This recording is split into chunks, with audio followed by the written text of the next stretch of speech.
ಈ ಹಿಂದೆ 2.5 ಕೋಟಿ ರೂಪಾಯಿ ವೆಚ್ಚದಲ್ಲಿ ನಿರ್ಮಾಣಗೊಂಡ ಕೋಟಿ ಚೆನ್ನಯ್ಯ ಥೀಮ್ ಪಾರ್ಕ್ ನಿರ್ವಹಣೆಯೂ ಇಲ್ಲ, ಸ್ವಚ್ಛತೆಯೂ ಇಲ್ಲ. ಮೊದಲು ಸ್ವಚ್ಛತೆಗೆ ಆದ್ಯತೆ ನೀಡಬೇಕಾಗಿದೆ ಎಂದು ಉಡುಪಿ ಜಿಲ್ಲಾಧಿಕಾರಿ ಜಿ ಜಗದೀಶ್ ಹೇಳಿದ್ದಾರೆ.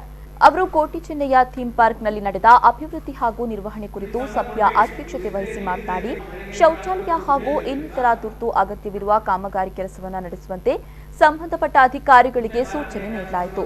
ಲೋಕೋಪಯೋಗಿ ಅಧಿಕಾರಿಗಳಿಗೆ ಕೂಡಲೇ ಶೌಚಾಲಯ ಕಾಮಗಾರಿ ನಡೆಸುವಂತೆ ಇದೇ ಸಂದರ್ಭದಲ್ಲಿ ಸೂಚಿಸಿದ್ದಾರೆ.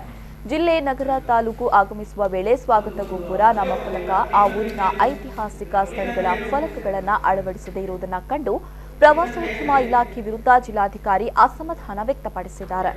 ಇದೇ ಸಂದರ್ಭದಲ್ಲಿ ತಾಲೂಕು ಪಂಚಾಯತ್ ಅಧ್ಯಕ್ಷ ಸೌಭಾಗ್ಯ ಮಡಿವಾಳ, ತಹಶೀಲ್ದಾರ್ ಪುರಂದ್ರ ಹೆಗ್ಡೆ, ಪುರಸಭೆ ಮುಖ್ಯಾಧಿಕಾರಿ ರೇಖಾ ಶೆಟ್ಟಿ, ತಾಲೂಕು ಪಂಚಾಯತ್ ಕಾರ್ಯನಿರ್ವಹಣಾಧಿಕಾರಿ ಮೇಜರ್ ಹರ್ಷ ಹಾಗೂ ಮತ್ತಿತರರು ಈ ಸಂದರ್ಭ ಉಪಸ್ಥಿತರಿದ್ದರು.